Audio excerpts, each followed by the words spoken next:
একদিন এই মুরগিটা হঠাৎ করে একটা ওষুধকে দেখার পর সেই ওষুধটাকে খেলেই তার পুরো শরীরটা বিজলিতে পরিণত হয়ে যায়,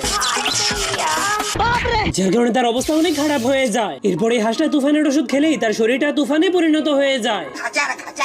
আর এই গাধাটা যখনই মেঘের ওষুধ খায় তখনই সে মেঘের মধ্যে গায়েব হয়ে যায়।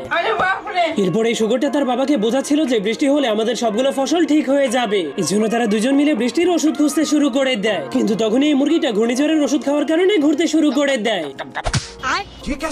এরপর শুকরটা একটা ভূমিকম্পের ওষুধ খুঁজে পেলে মুরগি তার কাছ থেকে সেটাকে কেড়ে নিয়ে খেয়ে ফেলে, যার কারণে তখনই সেখানে ভূমিকম্প শুরু হয়ে যায়। এরপর তারা দুজন মিলে খুঁজতে খুঁজতে একটা বৃষ্টির ওষুধকে খুঁজে পায়, কিন্তু তখনই একটা হাঁস এসে সেই ওষুধটাকে খেয়ে ফেলে, যার কারণে শুকরটার মাথা অনেক গরম হয়ে গেলে সে হাঁসটাকে ধরে।